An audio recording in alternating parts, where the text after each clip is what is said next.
Okay, let's start with working of the institutions people. ठीक है, working of the institutions. Democracy is not just about people electing their rulers. तो हमने देखा कि भाई साहब डेमोक्रेसी कैसा प्रोसेस है जहां पे लोग अपने रूलर्स को इलेक्ट करते हैं. ठीक है, so it's a government of the people, by the people and for the people. But what after electing? क्या हाथ पे हाथ धरे बैठे रहेंगे? Won't you need a force to run the show? You will definitely need a force to run the show, है ना. आपके एडमिनिस्ट्रेटिव एस्पेक्ट से बहुत बड़ा एक फोर्स की जरूरत पड़ेगी. ठीक है, so democracy is not just about electing their rulers. Rulers have to follow some rules and procedures. This chapter is about the working of such institutions in a democracy. ठीक है, we try to understand this by looking at the manner in which major decisions are taken and implemented in our country.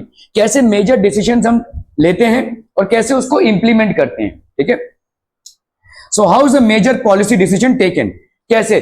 How is a major policy? A government order, एक government आता है. ठीक है, let's say यहाँ पे एक example हम ले रहे हैं. 13th of August 1990 को एक गवर्नमेंट ऑर्डर आया. जहां मैं बोलूंगा वही नोट बनाओ. ठीक है, let's say this is an example. एक गवर्नमेंट ऑर्डर आया. ठीक है, 13th of August 1990 को government of India issued an order, office memorandum. ठीक है, okay, like all government orders it had a number. And जैसे आपके स्कूल में नोटिस लगता है भाई साहब, तो स्कूल में जब नोटिस लगता है तो नोटिस नंबर रहता है, डेट रहता है, and so on and so fourth रहता है. तो यहां पे भी भाई साहब ये सारी चीजें हैं. Government of India issued an order. ठीक है, इस ऑर्डर में भाई साहब like all government orders it had a number and is known by that. जैसे ओएम नंबर. ठीक है, दिस दिया हुआ है. ठीक है, डेटेड दिस, ऐसा दिया रहता है. ऐसे आपका जब आप किसी चीज को ऑनलाइन मंगाते हैं तो डिलीवरी ऑर्डर नंबर रहता है, डेट रहता है, वगैरह वगैरह रहता है. वैसे ही सब में भी है. ठीक है, okay, joint secretary and officer, joint secretary and officer in the department of personnel and training, ठीक है, in the ministry of personnel, public grievances and pensions signed the order. तो joint secretary जो थे यहाँ पे, ठीक है, joint secretary कौन है? an officer in the department of personnel and training, ठीक है, in the ministry of personnel, public grievances and pensions signed the order. तो अलग अलग भाई साहब, ये joint secretary basically IAS officer है. ठीक है, he is basically an IAS officer. ये इंडियन सिविल सर्विसेज के लोग हैं, इनको भाई साहब पूरा मालूमात होता है. ठीक है, तो ही इज बेसिकली अ ब्यूरोक्रेट जिसको हम बोलते हैं. ठीक है, सो जॉइंट सेक्रेटरी इज पगार पे होते हैं ये. ठीक है, ये गवर्नमेंट के लिए काम करते हैं लेकिन गवर्नमेंट के नहीं है ये. ठीक है, समझ में आ रहा है ये. So joint secretary IAS officer है बेसिकली. ठीक है, it look like any ordinary circular और notice that you may have seen in your school, but this one was very important and became a source of controversy for several years. Let us see how the decision was taken and what happened later. तो क्या हुआ था? हम एक यहाँ पे case study कर रहे हैं कि किस तरह से ये ऑर्डर कंट्रोवर्शियल बन गया, किस तरह से ये ऑर्डर भाई साहब एक विवाद का कारण बन गया. ठीक है, order announce a major policy decision. 27% of the vacancies in civil post मतलब गवर्नमेंट पोस्ट. ठीक है, and services under the government of India are reserve for the socially and educationally backward classes, SEBC बोलते हैं. तो 27% of the government jobs would be reserve for the socially and educationally backward classes. तो SEBC में इनका, तो ये एक बहुत महत्वपूर्ण डिसीजन था. ठीक है, 27% of the jobs, government jobs specially civil jobs. SEBC is another name for all those people who belong to the caste that are considered backward by the government. तो गवर्नमेंट ने एक चार्ट बनाया जिसमें जो backward caste के उनको identification किया, और अलग अलग स्टेट्स में अलग अलग कास्ट बैकवर्ड है. हो सकता है राजस्थान में कोई कास्ट को फॉरवर्ड माना गया है और महाराष्ट्र में उस कास्ट को बैकवर्ड माना गया है, और हो सकता है महाराष्ट्र में जिस कास्ट को फॉरवर्ड माना गया है राजस्थान में उस कास्ट को बैकवर्ड माना गया है. डिपेंड करता है. ठीक है, अलग अलग राज्यों में जो बैकवर्ड कास्ट हैं वो अलग अलग होते हैं, दे आर डिफरेंट. ठीक है, so SEBC is another name for all those people who belong to the caste that are considered backward by the government. The benefit of job reservation was till then available only to scheduled caste and scheduled tribes. अभी तक भाई साहब job reservation की policy जो थी वो सिर्फ scheduled caste और शेड्यूल्ड ट्राइब्स को ही अवेलेबल थी. Only persons who belong to backward caste were eligible for this quota of 27% jobs. ठीक है, ये कोटा पे उन लोगों को जॉब्स मिल सकता था. Others could not compete for these jobs. तो ये जॉब्स जो है फिक्स हो गई इनके लिए ही. गवर्नमेंट में 27% जो जॉब्स हैं इनके लिए फिक्स थी. ठीक है, दूसरे कास्ट के लोग इन जॉब्स में अप्लाई भी नहीं कर सकते, अप्लाई कर सकते हैं बट ये 27% में नहीं आ सकते. क्या ये समझ में आ रहा है? ठीक है, so this was an important decision that was taken. The decision makers. Okay, now who decided on this memorandum? किसने ये डिसाइड किया? ठीक है, clearly such a big decision could not have been taken by the person who signed the document. जिसने sign किया वो तो joint secretary है, उसको ऑर्डर दिया गया है इसको इंप्लीमेंट करना है, तो इंप्लीमेंट करने के पहले उसने साइन किया है. ठीक है, समझ में आ रहा है? So would it be possible for him to individually take this decision? The answer is no. ठीक है, okay. Officer was merely implementing the instructions given by the Minister of Personal, Public Grievances and Pensions, of which the department was a part. We can guess that such a major decision would have involved other major functionalities in our country. You have read in the previous class about some of the main points that you have covered then. President is the head of the state and is the highest formal authority in the country. हम India में president को formal authority मानते हैं, भले ही president हमारे जो है वो पॉलिटिकली एक्टिव नहीं है. ठीक है, is not a politically active person, but he is the formal head. ठीक है, he is the formal head. सारे गवर्नमेंट्स का अपॉइंटमेंट वगैरह वही करते हैं. ठीक है, okay. Prime minister is the head of the government and actually exercises all the government powers. ठीक है, प्रेसिडेंट के पास गवर्नमेंट पावर्स नहीं है, प्राइम मिनिस्टर के पास सारे गवर्नमेंट पावर्स हैं. सारे डिसीजन मेकिंग जो कैपेसिटी है वो प्राइम मिनिस्टर के पास है. तो हमारे यहाँ पे प्राइम मिनिस्टरियल कैंडिडेट जो होता है या प्राइम मिनिस्टर जो होता है वो ऑल पावरफुल होता है, more powerful than the president. He takes most of the decisions in the cabinet meetings. Parliament consists of two houses, Lok Sabha, Rajya Sabha. The Prime Minister must have the support of a majority of the Lok Sabha members. तो Prime Minister का Lok Sabha members का support होना चाहिए. So were all these people involved in this decision regarding the office memorandum? तो क्या ये सारे लोग involved थे? ये जो ऑफिस मेमोरेंडम इशू हुआ था जिसमें जॉइंट सेक्रेटरी ने साइन किया था 27% कोटा एससी बीसी को दे रहे थे, तो क्या इसमें सारे लोग इन्वॉल्व थे? ये सारे लोग. ठीक है, now let's see that. Office memorandum was the culmination of a long chain of events. Government of India had appointed the second backward classes commission in 1979.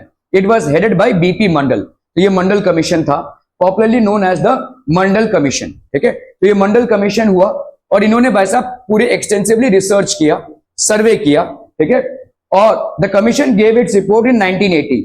27% of government jobs be reserved for socially and educationally backward classes. तो इस commission ने भाई साहब ये specifically state कर दिया कि अगर इंडिया को ऊपर लाना है तो this is the amount of jobs in percentages that you have to give to backward classes. ठीक है, report and recommendations were discussed in the parliament. Many parliamentarians and parties kept demanding the implementation of the commission's recommendations. Janata Dal promised that if voted to power, it would implement the Mandal Commission report. हम जब आपकी उम्र के थे तब ये report आया था और तब ये लागू हुआ था.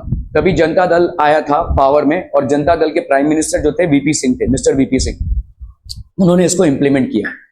ये इंप्लीमेंट तो हो गया, लेकिन उसके बाद बहुत बड़ा तांडव हुआ था. ठीक है, लोगों ने बहुत बड़ा प्रोटेस्ट किया था. इनफैक्ट मुझे याद है सेल्फ एमुलेशन, मतलब ऐसे स्टूडेंट्स का मोर्चा निकलता था और कई स्टूडेंट्स ने अपने आप को जिंदा जला दिया रास्ते पे. ठीक है, बहुत मोर्चा चला था क्योंकि ये 27% का कोटा जब आया तो लोगों को लगा कि हमको तो जॉब्स मिलेंगी नहीं. शायद कुछ हद तक सही भी था, और मतलब लोगों को ऐसा लग रहा है कि जो मेरिट वाला इंसान है उसको कुछ मिलेगा ही नहीं. ठीक है, सो काफी कंट्रोवर्शियल था ये. ठीक है, 27%. देखो, मैं अपने हिसाब से बोल रहा हूं कि प्रॉब्लम ये नहीं है कि जॉब किसको मिल रहा है, प्रॉब्लम ये है कि जॉब सबको क्यों नहीं मिल रहा है. Wider aspect. ठीक है, अभी देखो गवर्नमेंट क्या बोल रही है कि भाई मेरे पास 100 सीट्स हैं. ठीक है, और इस पे अप्लाई कर रहे हैं भाई साहब 300 लोग. गवर्नमेंट बोल रही है कि भाई साहब 300 लोगों में से 27 लोगों की पोजीशन मैंने ओबीसी को दे दिया है या एससीबीसी को दे दिया है, और बाकी इन 83 में कोई भी आ सकता है इन 300 में से. ठीक है, हम लोग आपस में लड़ रहे हैं या कॉन्ट्रोवर्शियल बना रहे हैं. ये वाले लोग क्या बोलेंगे, हमको मेरिट आ रहा है लेकिन हमको नहीं मिल रहा है. ये वाले लोग बोलेंगे कि भाई साहब हम इतने सालों से हमको हमारे ऊपर टॉर्चर हुआ है, हमको एजुकेशन में अपॉर्चुनिटी नहीं मिली, हमको भाई साहब फैसिलिटीज में अपॉर्चुनिटी में नहीं मिली, तो एकाएक हम कैसे कंपटीशन के लिए रेडी हो जाएंगे.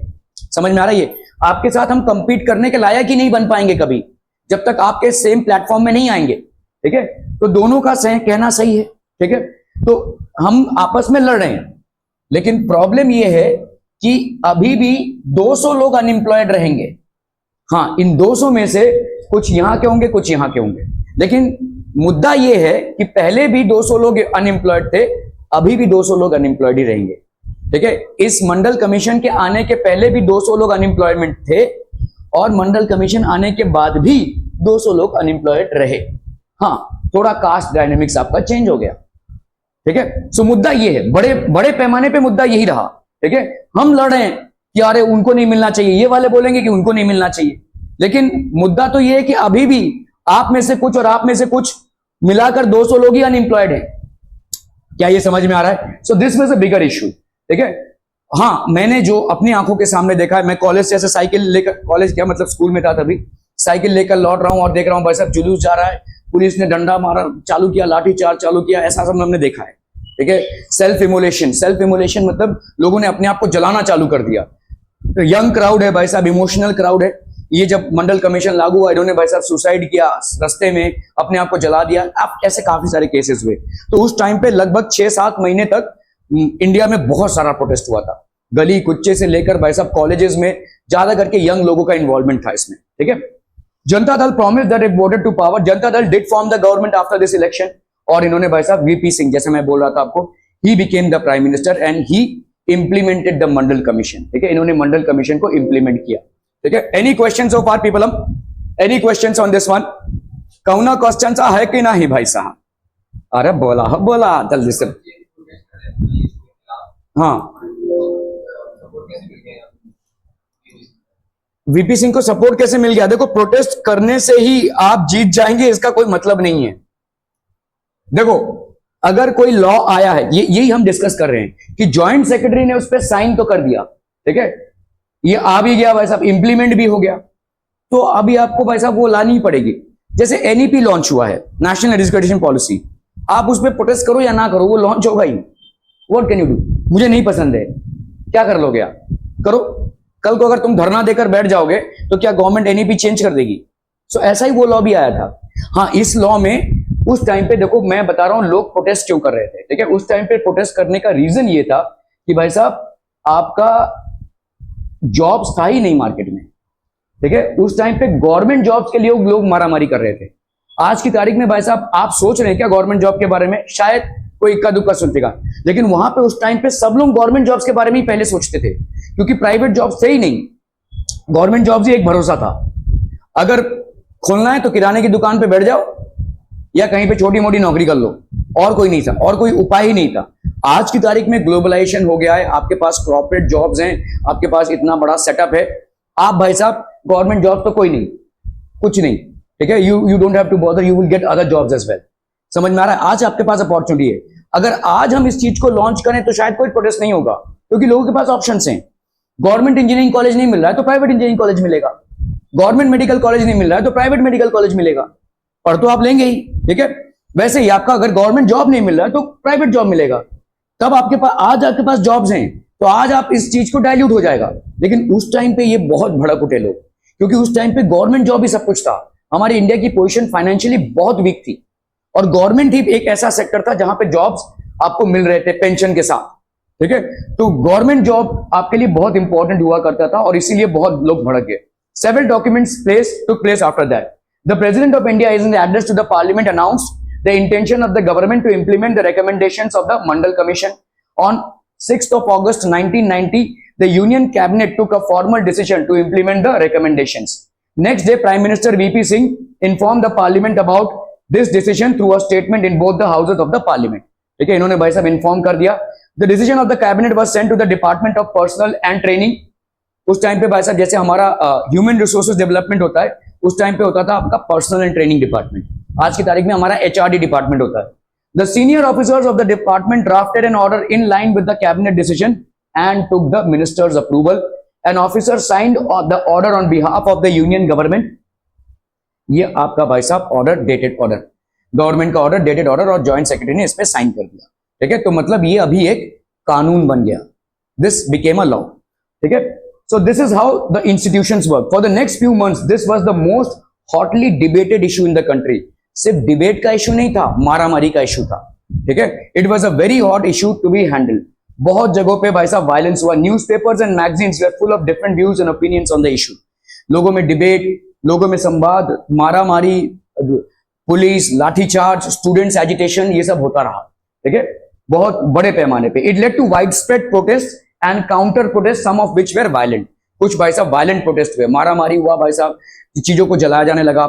पब्लिक बसेस बर्न हो रही हैं, ठीक है, पब्लिक प्रॉपर्टी को बर्न, ये सब बहुत हुआ तभी, ठीक है, हमने आंखों से हमने इन चीजों को देखा है, उस टाइम पे ये इंप्लीमेंट हुआ था। People reacted strongly because the decision affected thousands of job opportunities. जैसे मैंने आपको बोला, इकलौता जरिया जॉब का गवर्नमेंट जॉब्स था उस टाइम पे, प्राइवेट जॉब उतना सेक्टर क्रिएट ही नहीं हुआ था, क्योंकि हमने अभी तक ग्लोबलाइजेशन को अडॉप्ट नहीं किया था। तो कायदे से अगर आप देखें, आप जब भी कोई चेंज लाते हैं, उस चेंज के चलते आप बाकियों को कैसे एडजस्ट करेंगे, वो चीज आपका होना चाहिए।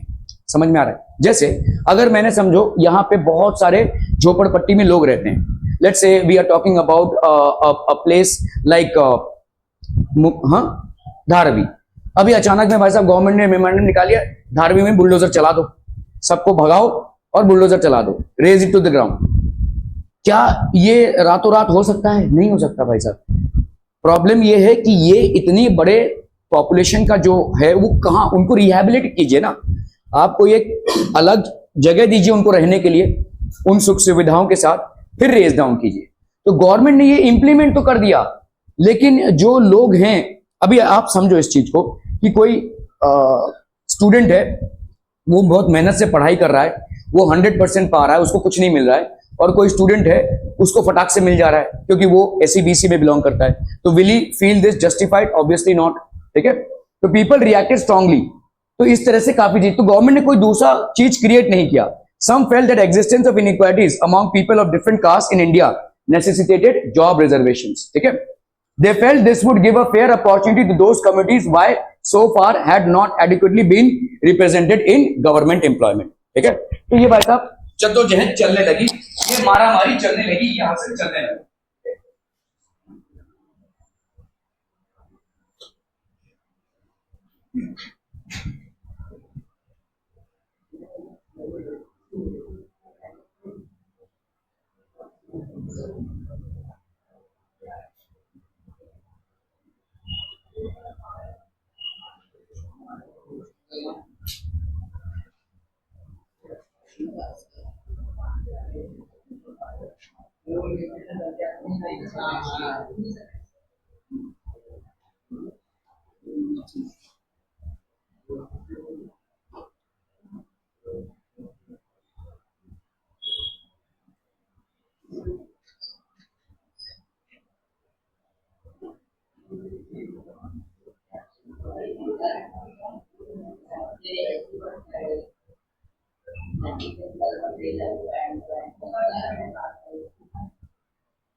So several documents took place after this, ठीक है। They felt that this would give a fair opportunity to those communities who so far had not adequately been represented in the government employment. Others felt that this was an unfair as it would deny equality of opportunity to those who did not belong to backward communities. ऐसा भाई साहब चलने लगा। जो लोग merit वाले हैं उन लोग सोचे कि यार इनको फोकट पे मिल रहा है, और जो लोग बैकवर्ड क्लास के हैं वो ये सोचे कि यार हमको इतने सालों से दबा के रखा गया है, हमको अपॉर्चुनिटी मिली नहीं, तुम आज अच्छा रिजल्ट इसलिए कर रहे हो क्योंकि तुमको अपॉर्चुनिटी मिली है, हमको तो अपॉर्चुनिटी मिली ही नहीं। तो दोनों का कहना सही था, ठीक है। प्रॉब्लम यह है कि गवर्नमेंट ने, और दोनों में डिबेट चालू हुआ, दोनों में मारामारी चालू हुई, इस पॉलिसी के खिलाफ बहुत वायलेंस हुआ। अगर गवर्नमेंट ने एक ऑल्टरनेटिव क्रिएट कर रखा होता कि भाई देखो हमने ये जो क्लास है जिनको जॉब्स नहीं मिलेंगे उनके लिए भी कोई व्यवस्था रखी है, तब ये आराम से इंप्लीमेंट हो सकता था, लेकिन वो कोई गारंटी दिया ही नहीं, ठीक है, सीधा इंप्लीमेंट कर दिया इसको। तो मतलब वही प्रॉब्लम रह गया, 200 लोग अभी भी अनएम्प्लॉयड रहेंगे, ठीक है। They would be denied jobs even they could be more qualified, मतलब अच्छा रिजल्ट करने के बाद भी इनको जॉब्स नहीं मिलेंगे, ठीक है। After scoring good also they would not be getting good jobs. Some felt that this would perpetuate caste feelings among people and hamper national unity. तो ऑब्वियसली ये एक दूसरे के खिलाफ एक आक्रोश आ ही जाएगा हम में, है ना, ठीक है, कि यार मैंने अच्छा रिजल्ट किया लेकिन जॉब वो ले गया, है ना, ऐसा एक आक्रोश आ ही जाएगा, क्योंकि गवर्नमेंट ने कुछ क्रिएट किया ही नहीं था। अगर भाई साहब एक व्यवस्था क्रिएट होती जहां पे जो मेरिट वाले स्टूडेंट्स हैं उनको भी हम एडजस्ट कर सके तो या तो गवर्नमेंट ने जॉब्स बढ़ाया होता, लेकिन गवर्नमेंट ने जॉब्स नहीं बढ़ाया, सीधा इसको इंप्लीमेंट कर दिया। ठीक है, in this chapter we don't discuss whether the decision was good और नॉट, ये डिबेटेबल है आज भी। We only take this example to understand how major decisions are taken and implemented in the country. Who resolved this dispute? Supreme Court and the High Courts in India settle disputes arising out of government decisions.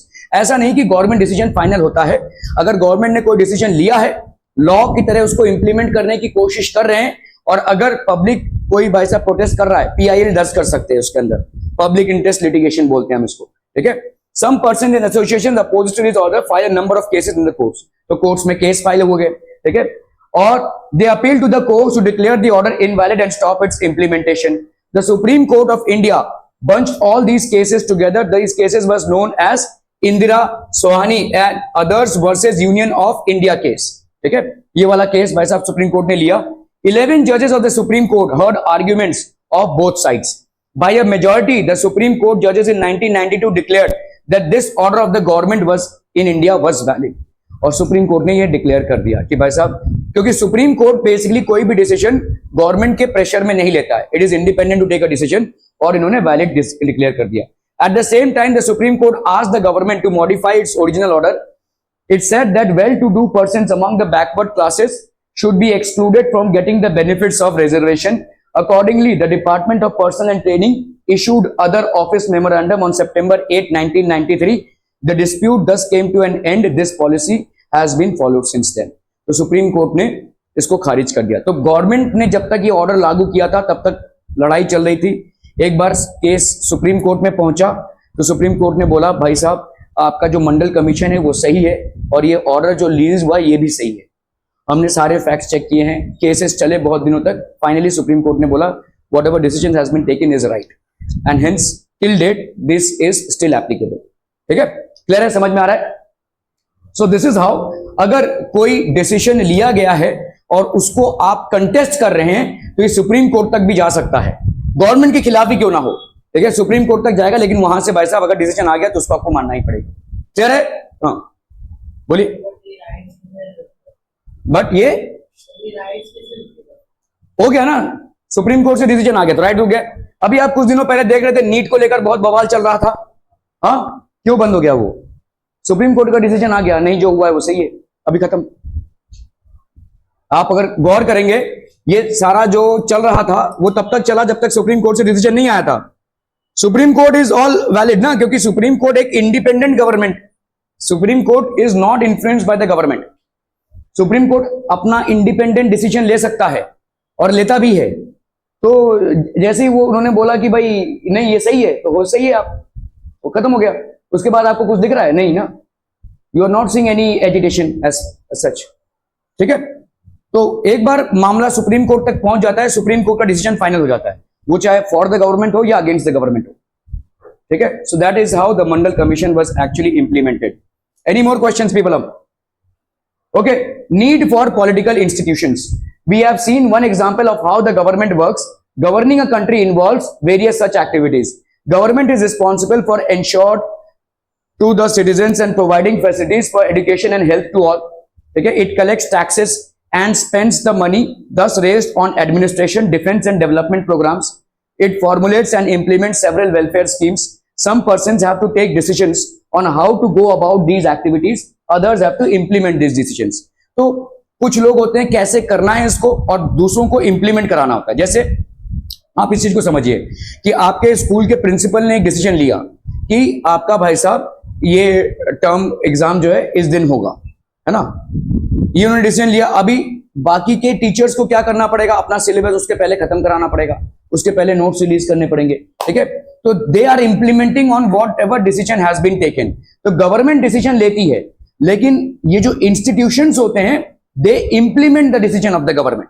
ठीक है, IAS officers, IPS officers, police force, ये सब इनको implement करते हैं। Government takes a decision but the implementation is done by this entire workforce, entire bureaucracy.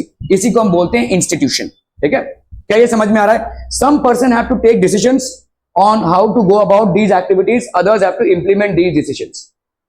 If disputes arise on these decisions or in their implementation, there should be someone to determine what is right and wrong.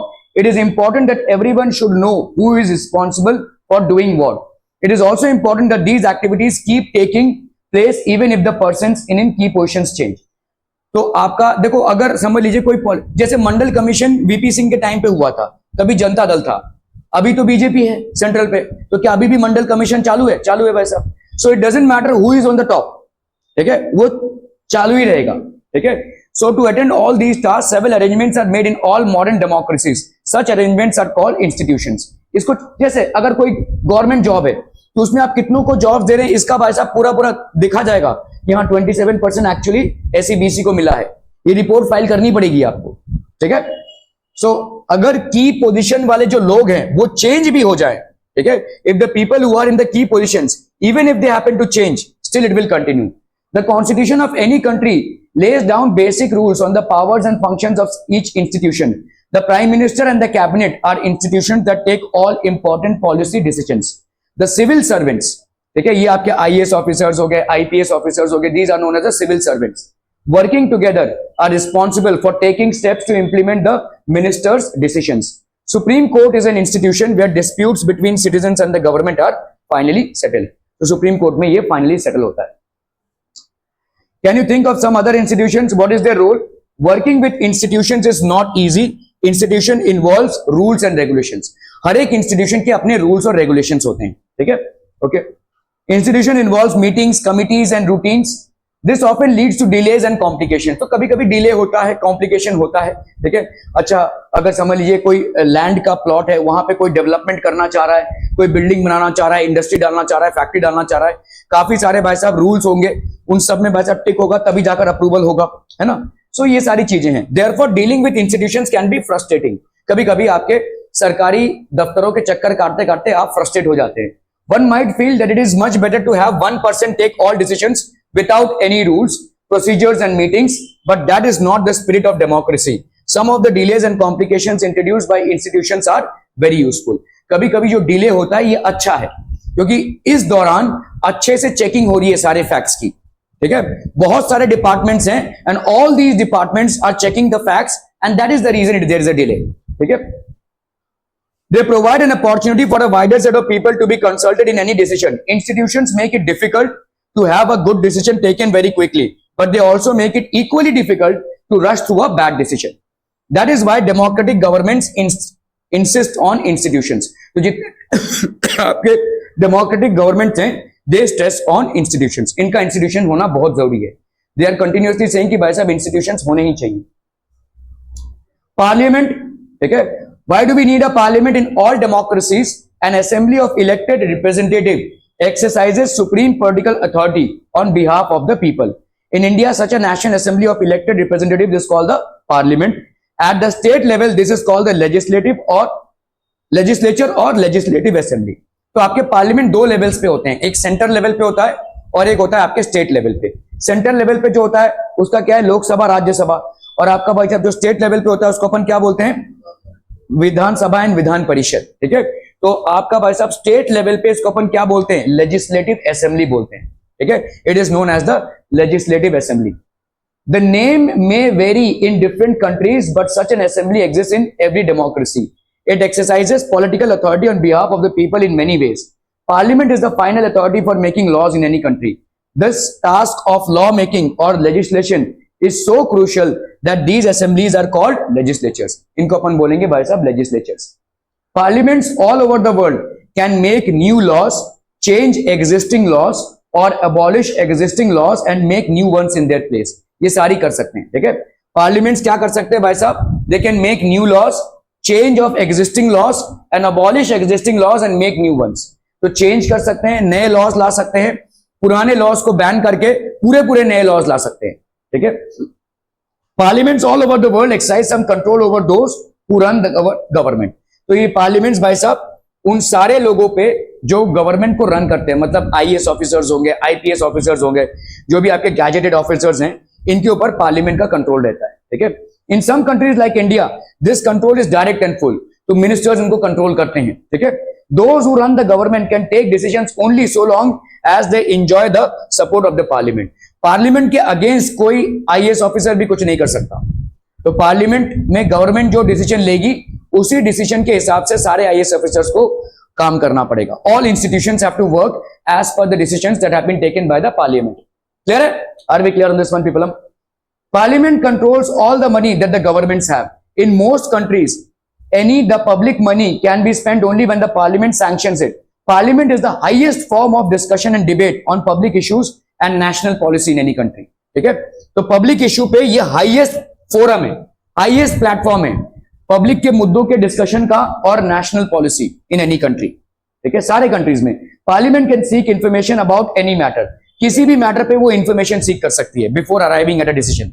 And the institutions have to supply the knowledge that is required by the parliament for them to decide. ठीक है? Clear है?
Two houses of the parliament. Parliament plays a central role in modern democracy.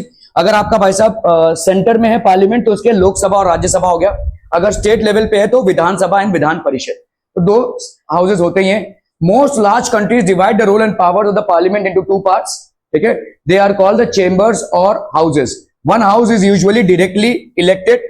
एक house भाई साहब आपका directly elected होता है. ठीक है? By the people and exercises the real power on behalf of the people. The second house is usually elected indirectly and performs some special functions. ठीक है? अलग-अलग functions. The most common work for the second house is to look after the interest of various states, regions और federal units. ठीक है? Political executive. हमारा जो यहाँ पे मुद्दा है वो executive से है. मतलब जो political जो decisions लिए गए हैं उनको जो implement करेगा उनसे है हमारा मुद्दा. ठीक है? Do you remember the story of office memorandum which started with? तो ऑफिस मेमोरेंडम पे किसने साइन किया था? जॉइंट सेक्रेटरी ने साइन किया था. एंड ही इज बेसिकली एक मेंबर है इंस्टीट्यूशन का. ठीक है? Okay. We found out that the person who signed the document did not take this decision. जो साइन कर रहा है उसने डिसीजन नहीं लिया है, गवर्नमेंट ने डिसीजन लिया है. He had not sign, he just signed on it. He was only executing the policy decision taken by someone else. ठीक है? We noted the role of prime minister in taking that decision. So Prime Minister VP Singh and his cabinet actually took the decision, and this decision was implemented by the Joint Secretary, and that's the reason he signed on it. But we also know that he could not have taken that decision if he did not have the support from the Lok Sabha. In that sense, he was only executing the wishes of the Parliament. तो ये Parliament के wishes को execute कर रहा था. ठीक है? Political and permanent executive. तो डेमोक्रेटिक कंट्री है, एग्जीक्यूटिव भाई साहब पॉलिटिकल एग्जीक्यूटिव है और परमानेंट एग्जीक्यूटिव है. डेमोक्रेटिक कंट्री में दो एग्जीक्यूटिव्स होते हैं, एक आपका पॉलिटिकल एग्जीक्यूटिव और एक है आपका परमानेंट एग्जीक्यूटिव. ठीक है? Now political executive, one that is elected by the people for a specific period. Permanent executive people are appointed on a long term basis. समझ में आ रहा है ये? पॉलिटिकल एग्जीक्यूटिव कौन होगा? One that is elected by the people for a specific period, एक particular time के लिए. ठीक है? स्पेसिफिक पीरियड मतलब जब आप इलेक्शन करते हो तो आपको मालूम है कि 5 साल एक ही सरकार रहेगी. हाँ, नो कॉन्फिडेंस में सरकार गिर भी सकती है. ठीक है? तो ये एक स्पेसिफिक पीरियड है. जब भी आप चुनाव में पार्टिसिपेट करते हैं, चाहे वो स्टेट लेवल पे हो चाहे वो नेशनल लेवल पे हो, that is for a period of 5 years. ठीक है? People are appointed on a long term basis. Permanent executive जो होते हैं ये होते हैं आपके आईएएस ऑफिसर्स, आईपीएस वगैरह. तो इनकी भाई साहब जॉब की गारंटी होती है. गारंटी मतलब क्या है? ये ट्रांसफर हो सकते हैं एक जगह से दूसरी जगह तक, लेकिन इनका एक जॉब का स्पैन है. Till let's say their retirement they will be in the job. तो ये आते हैं आपके परमानेंट एग्जीक्यूटिव। गवर्नमेंट चाहे कोई भी हो, ये एग्जीक्यूटिव रहेंगे, इनके जॉब्स रहेंगे, चाहे बीजेपी का गवर्नमेंट हो, कांग्रेस का गवर्नमेंट हो, कोई भी गवर्नमेंट हो, their jobs will be there. तो एग्जीक्यूटिव आपके दो टाइप के होते हैं, एक होता है political executive, that is one that is elected by the people, ये इलेक्शंस में होते हैं, और दूसरे होते हैं परमानेंट एग्जीक्यूटिव, जो अपने कैलिबर और अपने टैलेंट और नॉलेज पे इस जॉब को पाते हैं, ठीक है। So people are appointed on a long term basis. Political leader who take the big decisions fall in this category, चाहे स्टेट लेवल पे हो और चाहे भाई साहब आपके सेंटर लेवल पे हो, जो पॉलिटिकल लीडर्स होते हैं who take the bigger decisions, they fall in this category. Person working in civil services fall in this category. अभी सिविल सर्विसेज में बहुत कुछ आता है, आपका इंडियन एडमिनिस्ट्रेटिव सर्विस आता है, इंडियन फॉरेस्ट सर्विस आता है, इंडियन पुलिस सर्विस आता है, ये सारे आपके सिविल सर्विसेज हैं, ठीक है। All these are civil services, ये सब इसमें आते हैं। क्या ये समझ में आ रहा है भाई साहब? तो ये गवर्नमेंट के पॉलिसीज को आगे चढ़ाते हैं, ठीक है। Political and permanent executive, the officers work under political executive and assist them in carrying out day to day administration. तो पॉलिटिकल एग्जीक्यूटिव कौन है? रिप्रेजेंटेटिव ऑफ द पीपल, ये पीपल्स का रिप्रेजेंटेटिव है। लेकिन आपके जो परमानेंट एग्जीक्यूटिव है, ये ऑफिसर्स इनको हेल्प करते हैं to carry out day to day activities. इनके पास नॉलेज होता है, इनके पास टैलेंट होता है, इनके पास भाई साहब आपका इंफॉर्मेशन होता है, और उससे वो इनको हेल्प करते हैं, ठीक है। क्लियर है? Are we clear? जैसे आरबीआई के जो गवर्नर हैं, he is basically what? A permanent executive, and he will help the government in order to launch all financial policies, all money related policies, वो गवर्नमेंट को help करेंगे, ठीक है। वो उनका काम ही है। क्या ये समझ में आ रहा है? Okay. So why does the political executive have more power than the non-political executive? Why is the minister more powerful than the civil servant? क्योंकि मिनिस्टर को आपने चुनाव किया है, ठीक है। Minister is selected by the people, और जो सिविल सर्वेंट है, he is selected on the basis of an examination, ठीक है। Okay. So civil servant is usually more educated, तो जो सिविल सर्वेंट होगा वो ज्यादा करके ज्यादा एडुकेटेड होगा। भाई साहब आईएएस एग्जाम जो है, it is one of the toughest of all examinations all over the world, ठीक है। उसको क्रैक करके आप सिविल सर्वेंट बनते हैं, ठीक है। So the civil servant is usually more educated and has more expert knowledge of the subject. जिस भी डिपार्टमेंट में वो होगा, चाहे वो फाइनेंस के डिपार्टमेंट में हो, चाहे वो सब एडमिनिस्ट्रेशन के डिपार्टमेंट में हो, पुलिस के डिपार्टमेंट में हो, he will have more knowledge. Obviously भाई साहब उसने बहुत मेहनत की है। और जो भाई साहब आपका पॉलिटिकल एग्जीक्यूटिव होगा, वो क्या होगा? He will be just appointed on the basis of the election, लोगों ने उसको चुना है, ठीक है। The advisers working in the finance ministry know more about economics than the finance minister. ये सिंपल है, ठीक है। फाइनेंस मिनिस्टर को उतना नॉलेज फाइनेंस का नहीं होगा, जो एडवाइजर्स वहां पे काम कर रहे हैं उनको। जैसे आरबीआई गवर्नर भाई साहब आईएएस ऑफिसर के कैटेगरी का है वो, ठीक है। रेवेन्यू ऑफिसर्स जो आपके रेवेन्यू डिपार्टमेंट में काम करते हैं, इनका नॉलेज बहुत ज्यादा होता है, because these are IAS officers, ठीक है। जो वहां पे निर्वाचित हुए हैं, शायद उसको फाइनेंस के बारे में कुछ भी नहीं मालूम, लेकिन ये लोग उनको गाइड कर सकते हैं, दे विल हेल्प हिम। क्या ये समझ में आ रहा है? जो निर्वाचित हुए हैं उनको नॉलेज नहीं है, उनको भाई साहब सिर्फ निर्वाचन या इलेक्शन से वो निर्वाचित हुए हैं, ठीक है। तो these are the ones. So permanent executives will always with their knowledge and talent support the political executives.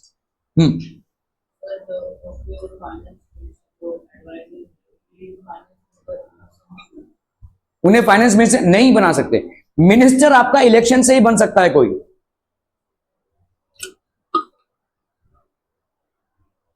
Minister आपका इलेक्शन से ही बन सकता है कोई। देखो इस चीज को समझो, इनका कहना यह है कि भाई साहब इनको ही बना दो ना पॉलिटिकल एग्जीक्यूटिव, लेकिन ये नहीं बन सकते। डेमोक्रेसी में देखो समझ लो, एक कोई इंसान है ए और एक कोई इंसान है बी, ठीक है। ए ने ज्यादा पढ़ाई नहीं की है, लेकिन ये सोसाइटी और सोशल मुद्दों पे काफी इन्वॉल्व हैं, ठीक है। इन्होंने लेट्स से गरीबी के लिए काम किया है, गरीबों में जाकर इन्होंने कुछ काम किया है, या पिछड़े वर्गों के लिए काम किया है, या एजुकेशन में काम किया है, ऐसे ही काम किया है इन्होंने। काफी लोग इनको जानते हैं, people know him very well because he has been through them, okay. और समझ लो बी, इन्होंने कुछ ज्यादा काम नहीं किया, इन्होंने अपनी पढ़ाई की और ये भाई साहब बन गए आईएएस ऑफिसर। आप बताओ कौन लोगों का लीडर बनेगा, ये या ये?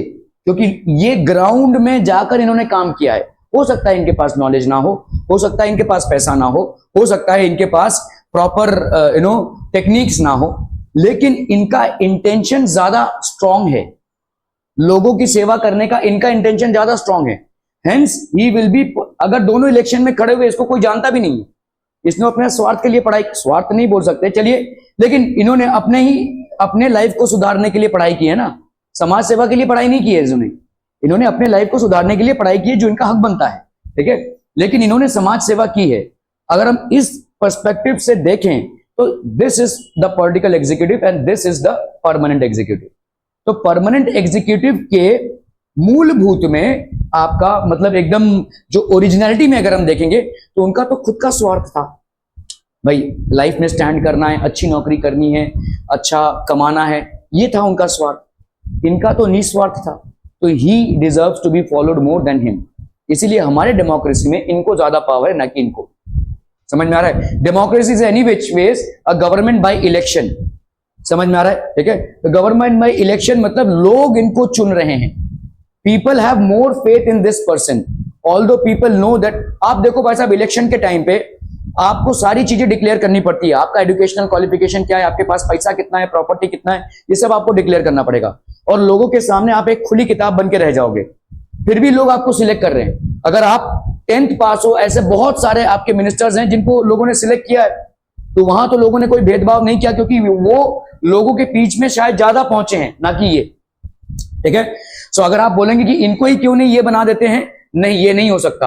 हमारा डेमोक्रेटिक सेटअप है, इनको इनके अंडर ही में काम करना पड़ेगा, इनको हेल्प करना पड़ेगा कि भाई साहब देखिए ये है आपके मॉनेटरी पॉलिसीज ये हैं, या आपके भाई साहब पुलिस पॉलिसीज ये हैं, मिलिट्री पॉलिसीज ये हैं, एडमिनिस्ट्रेटिव पॉलिसीज ये हैं, हम इनको हेल्प करेंगे, लेकिन हम his decision will be end to end, इनका डिसीजन नहीं मैटर करेगा। कर सकता है, पॉलिटिक्स में कोई भी एंटर कर सकता है, उसमें कोई आपका बंदिश नहीं है, एनीबडी कैन एंटर।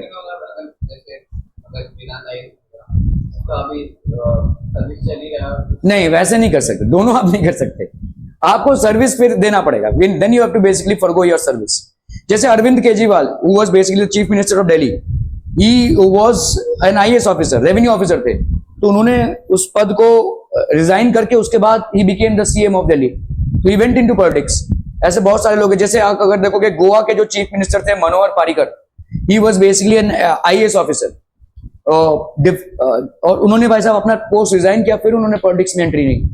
तो आपको रिजाइन करना पड़ा, आप दोनों एक साथ नहीं कर सकते। आप ऐसा नहीं हो सकता ना कि आप स्कूल में टीचर भी और प्रिंसिपल भी, तो वैसा हो जाएगा, मतलब आप क्या करोगे? ठीक है, आप टीचर भी कर सकते हैं, आप कुछ टाइम के लिए कर सकते हैं, लेकिन हमेशा आप टीचर भी हैं और प्रिंसिपल भी है, वो नहीं हो सकता ना। ठीक है, are we clear on this one people? ठीक है, हाँ कुछ पूछ रहे थे। Okay, the advisers making the finance ministry more know about. तो अक्सर आपको लगेगा कि यार टैलेंटेड लोग तो भाई साहब नीचे हैं, हाँ नीचे हैं, लेकिन हमारा डेमोक्रेटिक सेटअप ही वैसा है, टैलेंटेड लोग नीचे हैं क्योंकि उन्होंने चुना है, उस पाथ को ही उन्होंने चुना है। पॉलिटिक्स में ऊपर आना कोई खाने का काम नहीं है। आप कल सोचेंगे मैं समाज सेवा करूंगा और लोग आपको एक्सेप्ट कर लेंगे, ऐसा नहीं होगा भाई साहब। लोगों के बीच में निर्वाचित होना एक बहुत बड़ा प्रोसेस है। आपको लग रहा होगा कि पॉलिटिक्स में झोल होता है, पॉलिटिक्स में लोग, हाँ होता होगा, लेकिन पॉलिटिक्स में आना भी कोई खाने का काम नहीं है। लोगों के बीच कंटिन्यूसली बने रहना, उनके हाई ओपिनियन में बने रहना कोई खाने का काम नहीं है भाई साहब। इसके लिए बहुत बड़ी कीमत चुकानी पड़ती है। ठीक है, there is a lot that you have to pay in order to basically, आप जो अपना पढ़ाई है वो आप खुद हैंडल कर सकते हैं, लेकिन लोगों का ओपिनियन क्या आप हैंडल कर पाएंगे? हो सकता है आप लोगों के लिए बहुत काम कर रहे हो, लेकिन किसी से भाई साहब समझ लो मैं यहाँ पे सब लोगों के लिए बहुत काम कर रहा हूँ, लेकिन हर्ष के साथ मेरा भाई साहब क्लैश है, तो वो हमेशा मेरे बारे में बुरा ही बोलता रहेगा, उसको ही बोलेगा, उसको ही बोलेगा, उसको। तो I will not be in a high opinion books for hers no matter what I do. लेकिन अगर मुझे अपनी पढ़ाई करनी है तो हर्ष से मेरे को कोई मतलब ही नहीं है, आप लोगों से मेरे को कोई मतलब नहीं है। So becoming this is a much easier process then becoming this. ठीक है, कॉन्स्टिट्यूशनली अगर देखें, क्या झोल नहीं होता है? होता है। क्या पॉलिटिक्स एकदम क्लीन है? नहीं है। ठीक है, but in spite of all these things, ठीक है, becoming a political leader is a very difficult thing. आप आज की तारीख में इंडिया का एनवायरनमेंट काफी पॉलिटिकली एक्टिव है और लोग समझदार हैं, तो उनमें उनकी समझ में ऊपर आना थोड़ा सा तो मुश्किल है, थोड़ा सा नहीं काफी मुश्किल है। ठीक है, समटाइम्स द मिनिस्टर्स में know very little about the technical matters that come. बहुत सारे ऐसा टाइम पे आप देखोगे टेक्निकल मैटर्स उनको मालूम ही नहीं है। This could easily happen in ministries like defence. अभी डिफेंस मिनिस्टर जो बन गए हैं, ठीक है, उनको मालूम ही नहीं कि कौन कौन से नए इक्विपमेंट्स आ गए हैं डिफेंस में, ठीक है, okay, defence industry, health, science and technology, mining, तो इनको भाई साहब हेल्प लगेगा, इनको हेल्प लगेगा इन सारे इंस्टीट्यूशन से, इन सारे लोगों से। Are we clear? Okay. So why should the minister have the final say on the matters? जैसे आप पूछ रहे थे इनका ही क्यों फाइनल से होना चाहिए? Reason is very simple, in a democracy the will of the people is supreme.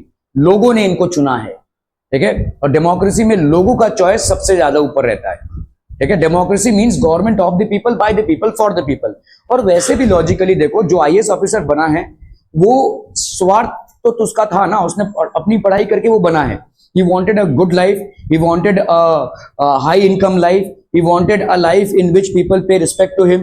तो ये सब उसकी चॉइस थी। लेकिन जो पॉलिटिकल लीडर बना है उसने बहुत पापड़ बेले हैं और अलग अलग जगहों पे अलग अलग तरीकों से बेले हैं, ठीक है। तो ये सारी चीजें हैं। In a democracy the will of the people is supreme, the minister is elected by the people and thus empowered to exercise the will of the people on their behalf, ठीक है। She is finally answerable to the people of the constitution for her decision. She, ही जो भी है, is finally answerable to the people for all the consequences of her decision. तो जितने भी consequences होंगे उनके decision के, she is answerable. That is why minister takes all the final decisions. The minister decides the overall framework and objectives in which decisions of the policy should be made. The minister is not and is not expected to be an expert in the matters of our ministry. तो अगर आप बोलेंगे कि अरे भाई इनको बना दिया है डिफेंस मिनिस्टर, इनको मिलिट्री इक्विपमेंट्स के बारे में कुछ मालूम ही नहीं है, हेलीकॉप्टर्स के बारे में कुछ मालूम नहीं है, एयरफोर्स के बारे में कुछ मालूम नहीं है, नहीं, ऐसा एक्सपेक्टेशन भी नहीं है कि इनको मालूम हो, ठीक है। किसी को रेलवे मिनिस्टर बना दिया, उनको रेलवे के बारे में कुछ नहीं मालूम है, नहीं, ऐसा एक्सपेक्टेशन भी नहीं है कि मालूम हो। डेमोक्रेसी यही है, निर्वाचित इंसान है वो और निर्वाचन के हिसाब से वो ऊपर आया है, उसको पूरी टीम हेल्प करेगी, but it is not expected that the person should be knowing everything about his domain, ठीक है, क्योंकि वो निर्वाचित हुए हैं लेकिन वो पावरफुल हैं, ठीक है। The minister takes the advice of experts on all the technical matters, but very often experts hold different opinions or place before her more than one option depending on what overall objectives is the minister decide. अभी minister का काम क्या है? देखो 50 लोग हैं उनके नीचे, सब मतलब सबको मालूम है यार इनको कुछ आता नहीं है ना, तो मैं ये एडवाइस दे दूं, वो बोलेगा ये एडवाइस दे दूं, ये बोलेगा ये एडवाइस दे दूं। तो अभी मीटिंग चल रहा है, 50 लोगों ने 50 एडवाइस दे दिया। अभी मिनिस्टर को अपना दिमाग लगाना है कि भाई साहब कौन सा एडवाइस जेन्युइन, ऑनेस्ट और फ्रूटफुल और गुड फॉर द पीपल होगा। That is something that the minister has to decide on. समझ में आ रहा है? ये एक चैलेंज हो सकता है, ठीक है। मुझे अगर अपने डोमेन के बारे में, समझ लो मेरे को हेल्थ मिनिस्टर बना दिया है, अभी हेल्थ मिनिस्टर में बन गया और कोरोना जैसा एपिडेमिक आ गया है। अभी डॉक्टर्स बोल रहे हैं भाई साहब, कोई बोल रहा है क्वारंटाइन होना है, कोई बोल रहा है भाई साहब लॉकडाउन करवाना है, कोई बोल रहा है भाई साहब नहीं लॉकडाउन नहीं करेंगे तो भी चलेगा। ऐसे सारी चीजें भाई साहब सब लोग एडवाइस दे रहे हैं, मतलब समझ लो सारे हेल्थ सेक्टर से लोग आए हैं और ऐसा एडवाइस दे रहे हैं मुझे। तो मुझे क्या करना पड़ेगा? मुझे एक ऐसा डिसीजन लेना पड़ेगा which is good for the people, which is safe for the people and which is also ensuring the better health for people without much losses, ठीक है। तो मुझे एक ऐसे डिसीजन पे आना पड़ेगा, ठीक है। क्लियर है? समझ में आ रहा है? मैं डॉक्टर हूं ऐसा जरूरी नहीं है, लेकिन मेरे को मीटिंग के बाद वैसा डिसीजन लेना पड़ेगा। Prime minister and council of ministers, prime minister is the most important political institution in the country, yet there is no direct election to the post of prime minister. The president appoints the prime minister. President cannot appoint anyone she likes. तो जो ruling party के होंगे और party जिसको निर्वाचित करेगी वो होंगे। President appoints the leader of the majority party or the coalition of parties that commands a majority in the Lok Sabha as prime minister. तो रूलिंग पार्टी को प्रेसिडेंट का लेटर जाता है कि भाई साहब आप अपना प्राइम मिनिस्टर का उम्मीदवार रखिए और पार्टी बनाइए और अपना नेशनल पार्टी बनाइए, ठीक है। In case no single party or alliance gets a majority, the president appoints the person most likely to secure a majority support, ठीक है। तो प्रेसिडेंट अपॉइंट करते हैं, मतलब कोएलिशन गवर्नमेंट बनती है भाई साहब, ठीक है, मिली जुली सरकार जिसको बोलते हैं। The prime minister does not have a fixed tenure. हालांकि जब भी इलेक्शंस होते हैं बोलते हैं 5 साल के लिए, लेकिन ये जनरल इलेक्शन जो होते हैं हर 5 सालों में होते हैं। All general elections happen at a period of 5 years, लेकिन प्राइम मिनिस्टर का कोई फिक्स्ड टेन्योर नहीं होता है, ठीक है। Prime minister does not, he continues in power so long as he remains the leader of the majority party और coalition. तो मेजॉरिटी पार्टी के जब तक वो लीडर हैं या कोलिशन है तब तक वो भाई साहब पार्टी में रहेंगे, ठीक है। After the appointment of the prime minister the president appoints other ministers on the advice of the prime minister. ठीक है, एक बार भाई साहब प्राइम मिनिस्टर को अपॉइंट कर लिया, the president appoints other ministers on the advice of the prime minister. तो prime minister की तरफ से एक लिस्ट जाती है, ये लोग हैं जो मेरे कैबिनेट में रहेंगे, ये लोग हैं जो मेरे काउंसिल ऑफ मिनिस्टर्स होंगे, और अकॉर्डिंगली भाई साहब प्रेसिडेंट पूरे पार्टी को इन्फॉर्म करती है। ठीक है, the minister are usually from the party और the coalition that has the majority in the Lok Sabha. The prime minister is free to choose ministers as long they are members of the parliament. तो सबको MP बनना पड़ेगा, ऐसा ही नहीं कि prime minister को कोई पसंद आ गया, हाँ भाई साहब तुम आ जाओ, ऐसा नहीं है। ठीक है, that person has to get elected in an election. एक इलेक्शन कॉन्स्टिट्यूएंसी से उनको जीतना पड़ेगा, तभी जाकर वो भाई साहब उम्मीदवार। खुद प्राइम मिनिस्टर को भी प्राइम मिनिस्टर बनना है तो he has to get himself elected. For example Modi, Narendra Modi, where is he contesting the election from Varanasi. ठीक है, so he has to win the election from Varanasi in order to actually be the prime minister. अगर वो election हार जाते हैं then he will not be able to become the prime minister.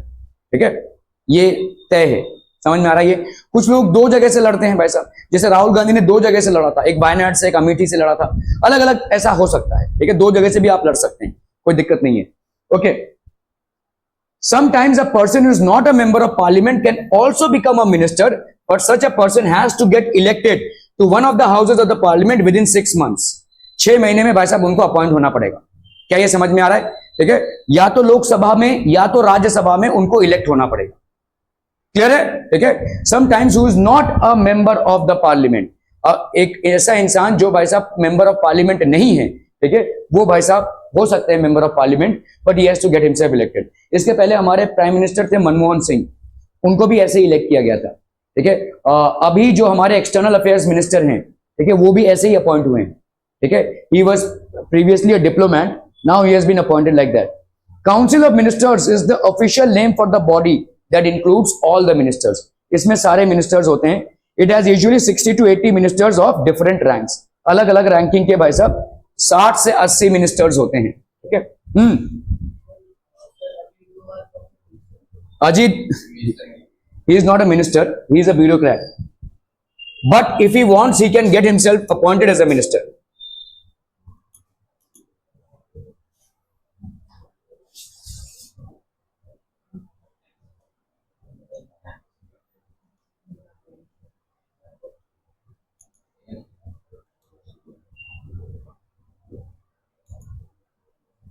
कौन सा चला था, 4 की 5?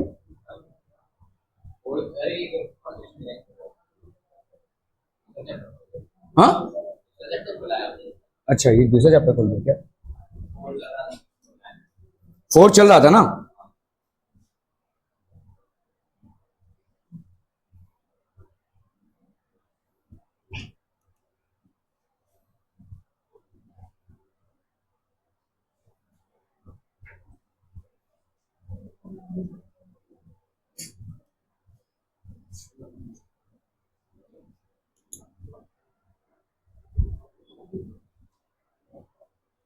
Okay, cabinet of ministers, top level leaders of the ruling party or parties who are in charge of major ministers। ये cabinet ministers होते हैं। ठीक है, जैसे आपका डिफेंस हो गया, रेलवे हो गया, ट्रांसपोर्टेशन हो गया, ये कैबिनेट मिनिस्टर्स हैं। ठीक है, all these are cabinet ministers, they are very close to the prime minister.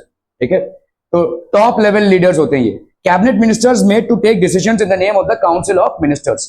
Cabinet is thus the inner ring of the council of ministers. मतलब कैसा है, देखो आपके जैसे ये प्राइम मिनिस्टर है और ये इनका कैबिनेट ऑफ मिनिस्टर्स है, ये न्यूक्लियस हो गया, और बाकी आपके काउंसिल ऑफ मिनिस्टर्स है। ठीक है, तो जैसे आपके important decisions regarding defence, railways, highways, transportation, finance, ठीक है, ये बहुत इंपॉर्टेंट चीजें हैं। ठीक है, ये सब आपके कैबिनेट मिनिस्टर्स की रैंकिंग होगी। Cabinet is the inner ring of council of ministers. It has about 20 ministers, 20 ministers हैं। होम मिनिस्टर, ठीक है, Minister of state with independent charge are usually in charge of smaller ministers. They participate in cabinet meetings only when specially invited. जो council of ministers होते हैं, ministers of states are attached to and required to assist the cabinet ministers. Since it is not practical for all ministers to meet regularly and discuss everything, the decisions are taken in cabinet meetings. That is why parliamentary democracies most countries is often referred to as cabinet form of government. तो आपके parliamentary meetings होते हैं और वहां पे decisions होते हैं. The cabinet works as a team. The ministers में have different views and opinions, but everyone has to own up to every decision of the cabinet. No minister can openly criticize any decision of the government, even if it is about another ministry or department. तो ये नहीं हो सकता है. Every minister has secretaries who are civil servant. सारे ministers के भाई साहब secretaries होते हैं और ये होते हैं आपके civil servants, IAS officers, IPS officers. ठीक है. These secretaries provide, जैसे आपके फाइनेंस मिनिस्टर के जो सेक्रेटरी होंगे वो फाइनेंस से रिलेटेड होंगे. ठीक है. एडमिनिस्ट्रेशन या यूनियन होम मिनिस्टर के जो सेक्रेटरी होंगे वो पुलिस एडमिनिस्ट्रेशन से रिलेटेड होंगे. ठीक है. Provide necessary background information to the ministers to take decisions. The cabinet as a team is assisted by the cabinet secretariat. ठीक है. This includes many senior civil servants who try to coordinate the working of different ministries. Powers of the prime minister. He chairs cabinet meetings. He is the chairperson of all cabinet meetings. Chairs cabinet meetings मतलब दूसरों के लिए chair नहीं लगाते हैं, वो chairperson है. He is basically the chairman. ठीक है. Final authority of all cabinet meetings. He coordinates the work of different departments. His decisions are final in case disagreements arise between departments. He exercises general supervision of different ministries.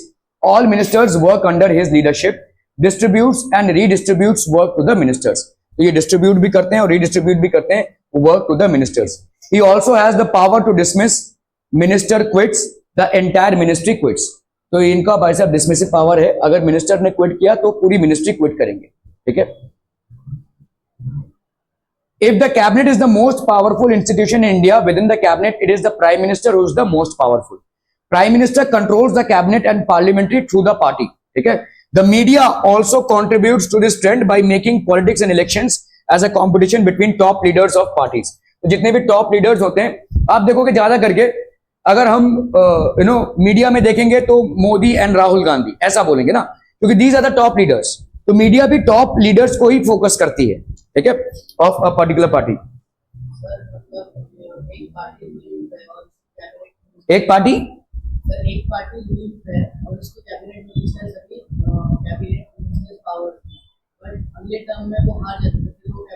सब dismiss दूसरे party के आ जाएंगे.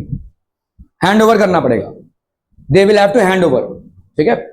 इन India too we have seen such a tendency towards the concentration of powers in the hands of the prime minister. Jawaharlal Nehru, first prime minister, exercise enormous authority because he had great influence over the public. ठीक है. Indira Gandhi, powerful leader compared to her colleagues in the cabinet. Prime minister also depends on the personality of the person holding that position.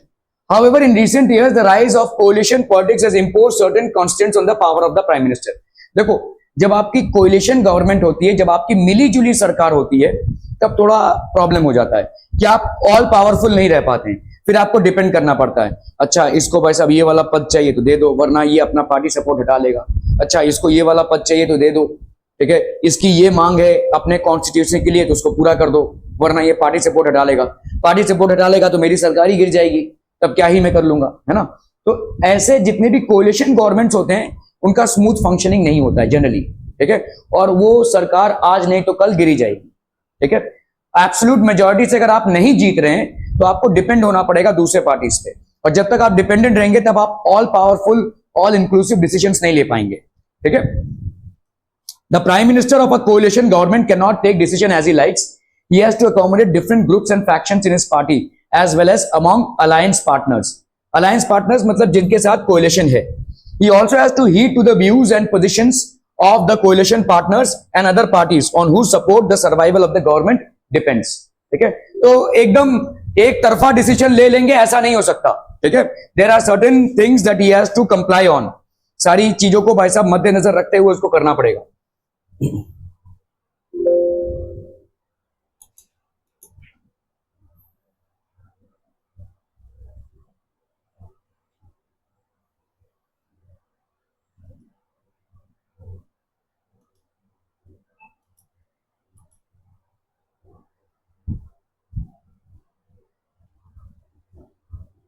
The president, अभी president का political activeness नहीं है. President delegates को welcome करते हैं, कुछ इंपॉर्टेंट चीजों पे साइन करते हैं, फिर जो रूलिंग पार्टी है उनको भाई साहब वेलकम करते हैं, अपना गवर्नमेंट आप बनाइए, कौन कौन से कैबिनेट मिनिस्टर्स होंगे, शपथ ग्रहण सेरेमनी, ये सब सेरेमोनियल चीजें हैं प्रेसिडेंट जो करते हैं. ठीक है. President is the head of the state. President of India is like the Queen of Britain, whose function are to large extent ceremonial. Ceremonial functions हैं, political functions नहीं है इनके, ठीक है।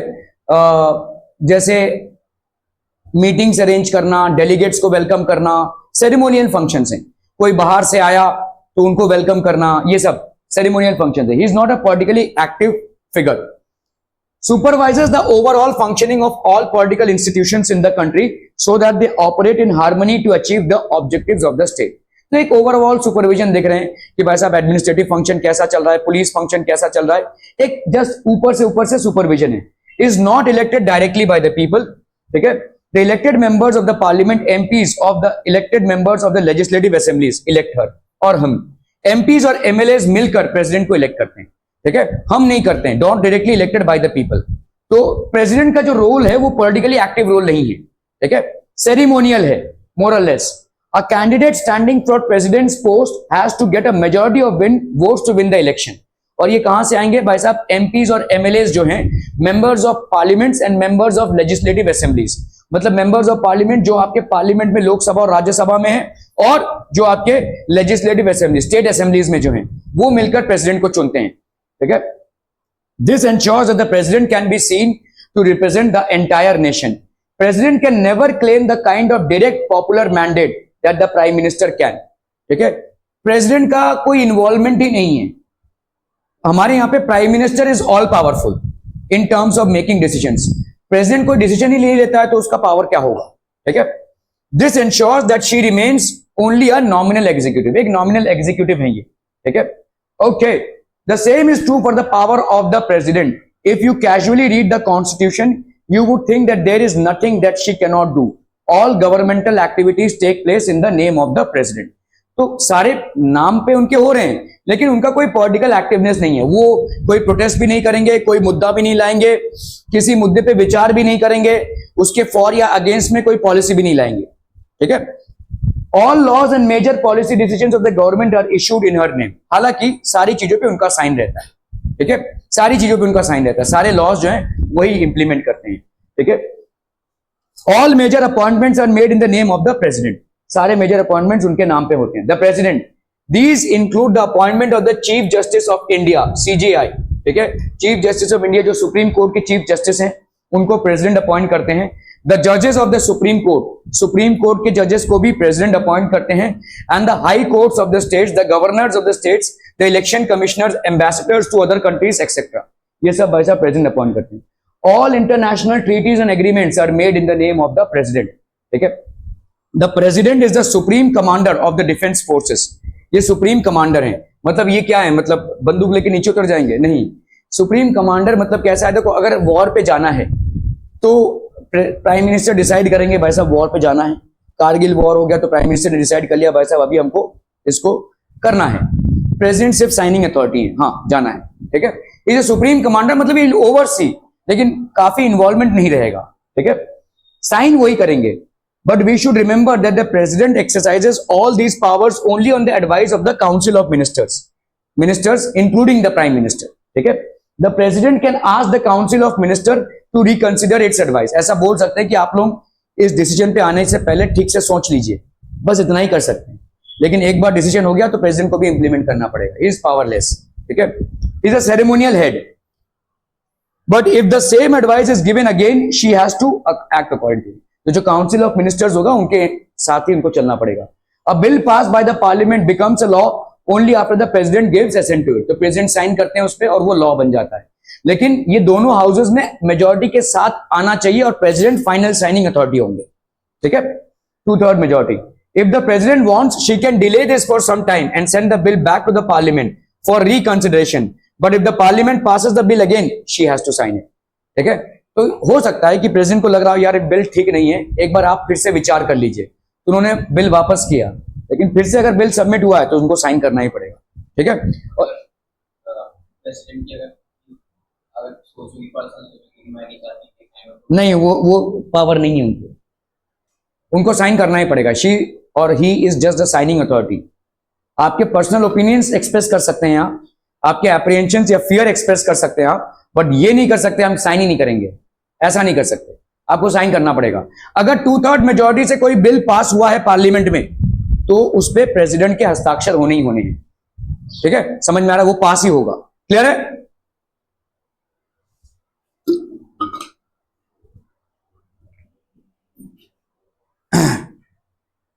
When a party or coalition of parties secures a clear majority in the elections, the president has to appoint the leader of the majority party or the coalition that enjoys majority. तो president को कोई party अच्छी लगे या ना लगे, उनके पास कोई ऑप्शन नहीं है, जो जीता है वही सिकंदर। ठीक है, उसको भाई साहब उनको बुलाना पड़ेगा टू फॉर्म द गवर्नमेंट, चाहे वो कोलिशन हो चाहे वो। When no party or coalition gets a majority in the Lok Sabha, the president exercises her discretion. President appoints a leader who, in her opinion, can muster majority support in the Lok Sabha. In such a case, the president can ask the newly appointed prime minister to prove majority support in the Lok Sabha within a specified time. तो generally क्या होता है कि समझ लो किसी party को absolute majority नहीं मिल रही है और कोलिशन भी नहीं बन रहा है, तो प्रेसिडेंट के पास दूसरा ऑप्शन है कि फिर से इलेक्शन कराओ। अगर वो नहीं कराना है तो किसी जो क्लोजेस्ट मेजोरिटी पे है उनको लीडर बना दिया इन्होंने और इनको 6 महीने का टाइम दे दिया कि फिर से आप अपनी मेजोरिटी को प्रूव करें। If you fail to prove your majority then again reelections होंगे, ऐसा हो सकता है। ठीक है, सो जो भी करना है प्रेसिडेंट को कायदे कानून में रहकर करना है, वो अपने से कोई डिसीजंस नहीं ले सकते।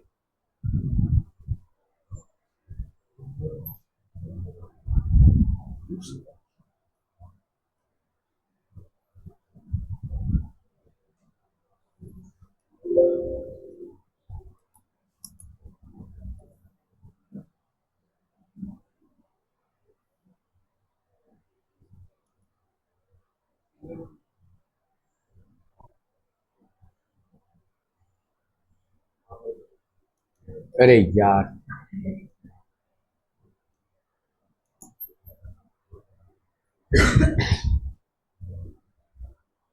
ओके अभी आते हैं भाई साहब जुडिशरी पे। तो हमने देखा एग्जीक्यूटिव एक पार्ट है, लेजिस्लेचर एक पार्ट है, and now will come to the judiciary part. Let us return one final time. तो हम एक बार फिर से उस नोटिस पे जाते हैं जो रिलीज हुई थी।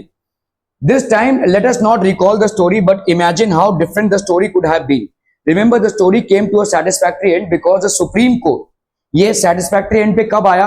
बहुत विवाद हुआ, लोगों में झगड़ा हुआ भाई साहब, वायलेंस हुआ स्ट्रीट्स में, सेल्फ इमोलेशंस हुए, ठीक है, प्रोटेस्ट हुआ, वायलेंट मार्चेस हुए, ये सब हुआ। लेकिन ये सब कुछ खत्म हुआ क्योंकि सुप्रीम कोर्ट ने भाई साहब फरमान जारी किया कि नहीं ये सही है, प्रूव किया। कोर्ट में अगर कोई चीज प्रूव हो जाती है तो फिर बस कुछ नहीं है, खत्म। ठीक है, so gave a verdict that was accepted by everyone. Imagine what would have happened if in the following situation, if there was nothing like supreme court.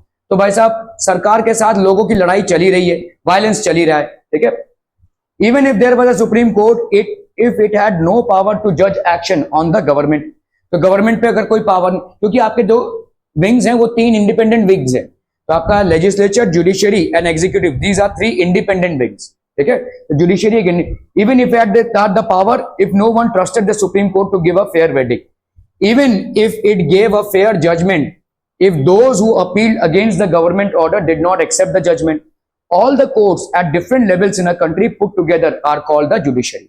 High court, supreme court, sessions court, सबको मिलाकर बनता है आपका judiciary. ठीक है, Indian judiciary consist of a supreme court for the entire nation, high courts in the states, district courts and other courts at the local level. तो आपका भाई साहब सुप्रीम कोर्ट एक ही है, हाई कोर्ट्स अलग अलग जगहों पे हैं, जैसे मुंबई हाई कोर्ट है। ठीक है, फिर आपका डिस्ट्रिक्ट कोर्ट आता है।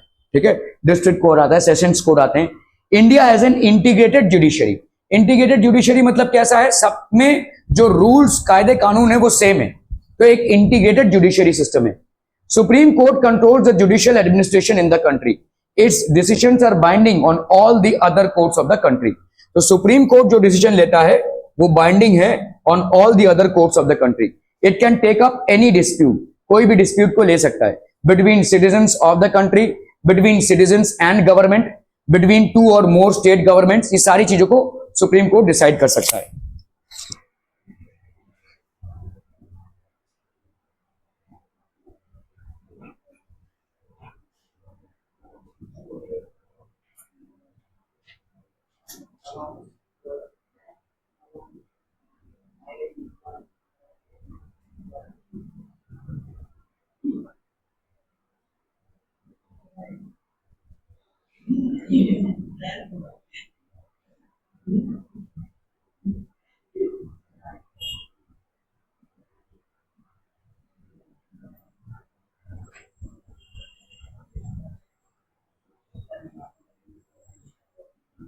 Okay,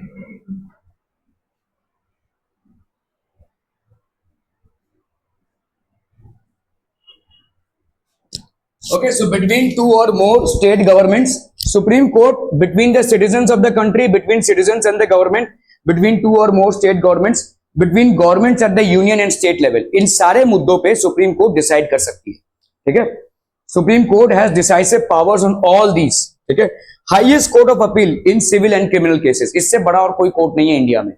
सारे सिविल और क्रिमिनल केसेस के लिए supreme court is the most is the last court.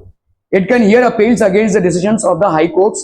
Independence of the judiciary means that it is not under the control of the legislature or the executive. तो ये भाई साहब independence of the judiciary मतलब judiciary इनके control में नहीं है, under the legislature or the executive. ठीक है. Judges do not act on the direction of the government or according to the wishes of the party in power. Judges independent हैं, कोई political pressure उनमें नहीं है. They can independently take decisions. That is why all modern democracies have courts, okay, that are independent of the legislature and the executive. So, judiciary is an absolutely independent wing of the democratic process. तो आपके तीन wings हैं, legislature, judiciary and executive. Judiciary is absolutely independent. ठीक है? That is why all modern democracies have courts that are independent of the legislature and the executive. Judges of the Supreme Court and the High Court are appointed by the president on the advice of the prime minister and in consultation with the chief justice of the Supreme Court. ठीक है. तो जो जजेस होंगे supreme court के और high court के are appointed by the president on the advice of the prime minister and in consultation with the chief justice of the supreme court. तो इनको जजेस को अपॉइंट किया जाता है. ठीक है. In practice it how means that the senior जजेस of the supreme court select new जजेस of the supreme court and the high courts. Senior most judge of the Supreme Court is usually appointed by the Chief Justice. ये Chief Justice appoint करते हैं. Once a person is appointed as judge of the Supreme Court or the High Court, it is nearly impossible to remove him or her from that position. उस position से remove करना it is as difficult as removing the President of India. उसको remove नहीं कर सकते भाई साहब. अगर आपने रिमूव कर दिया ताबड़तोड़ तो फिर तो मतलब कोई भी आकर उनको रिमूव कर देगा. ठीक है. So it is as difficult as removing the President of India. Judge can be removed only by an impeachment process passed separately by 2/3 members. अगर दोनों members of parliament ने 2/3 majority से impeachment process पास किया. impeachment मतलब इस जज पे हमको कोई भरोसा नहीं है, let's remove him. अगर इस पे sanction मिल गया तब जाकर उसको आप रिमूव कर सकते हैं. ठीक है. So the judge of a Supreme Court can be removed only by 2/3 majority of the parliament. impeachment process बोलते हैं हम इसको. हाँ बिल्कुल.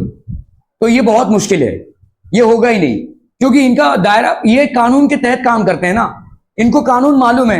आप कैसे इनको क्वेश्चन करेंगे कि आपने बाकायदा कानून से किया है, किस बिना पे आप इसको रिमूव करेंगे. इसको रिमूव करने के लिए भी आपको इनको कन्विंस करना पड़ेगा कि ना आपने गलत किया है. जो कानून का खुद इतना बड़ा एक एडवोकेट है या मतलब हम बोल सकते हैं जो चीफ जस्टिस है, उनसे आप कानून में क्या ही भिड़ लेंगे, है ना. ठीक है. सो ये एक वन ऑड केस है, ऐसा हुआ नहीं है कभी. Supreme court and the high courts have the power to interrupt the constitution, interpret the constitution of the country. अगर कॉन्स्टिट्यूशन में कोई चेंजेस चाहिए तो सुप्रीम कोर्ट या हाई कोर्ट उन चेंजेस को ला सकते हैं. ठीक है. सुप्रीम कोर्ट कभी कभी देखो कॉन्स्टिट्यूशन जिस टाइम पे लिखा गया है उस टाइम पे सिचुएशन कुछ और थी, अभी सिचुएशन कुछ और है. फॉर एग्जाम्पल जिस टाइम पे कॉन्स्टिट्यूशन लिखा गया था उस टाइम पे इंटरनेट नहीं था तो साइबर क्राइम नहीं था, लेकिन अभी है. तो क्या साइबर क्राइम के लिए न्यू लॉज होने चाहिए भाई साहब. ठीक है. तो इसके लिए कॉन्स्टिट्यूशन में काफी सारे अमेंडमेंट्स आते रहते हैं. आपका जीवन जो है तो नए नए चीजों में जा रहा है. तो आपके जो अभी साइबर फ्रॉड्स हो रहे हैं, साइबर क्राइम्स हो रहे हैं, साइबर बुलिंग हो रही है, इन सब के लिए नए लॉज बनाने पड़ेंगे. तो आपको कॉन्स्टिट्यूशन को अमेंड करना पड़ेगा, है ना. तो these are things that are there. They can declare invalid any law of the legislature or the actions of the executive, whether at the union level or at the state level, if they find such a law or action is against such a law or action is in the constitution. Supreme Court of India has also ruled that the core or basic principles of the constitution cannot be changed by the parliament. Powers and the independence of the Indian judiciary allow it to act as the guardian of the fundamental rights. तो supreme court को हम क्या बोलेंगे? Guardian of the fundamental rights. Fundamental rights को guard करने वाला एक body है. ठीक है. Courts have given several judgments and directives to protect public interests and human rights. Anyone can approach the courts in public interest is heard by the actions of the government. ठीक है, public इसको हम public interest litigation बोलते हैं. अगर government ने कोई rule पास किया है जो हमको पसंद नहीं है, तो आप गवर्नमेंट के खिलाफ पब्लिक इंटरेस्ट लिटिगेशन डाल सकते हैं. जब ये नीट का बवाल चल रहा था तो बहुत सारे लोगों ने पब्लिक इंटरेस्ट लिटिगेशन डाला था. ठीक है, the courts intervene to prevent the misuse of government's power to make decisions. They check malpractices on the part of the public officials. That is why the judiciary enjoys a high level of confidence among the people. इसीलिए judiciary में कोई matter गया और final judgement आ गया तो उसको मानते ही हैं लोग. ठीक है, so that basically completes the chapter in which we have discussed what are the institutions which govern a particular country. ठीक है, कोई questions, any doubts? Chief justice मतलब जो सुप्रीम कोर्ट के चीफ जज हैं. जस्टिस जज को जानते हैं ना भाई साहब, तो जो चीफ जस्टिस होते हैं, chief justice of India is basically supreme court के जो चीफ जस्टिस हैं, चीफ जज हैं. ठीक है, is called the chief justice of India. Any more questions? No? Okay, thank you so much for your valuable time.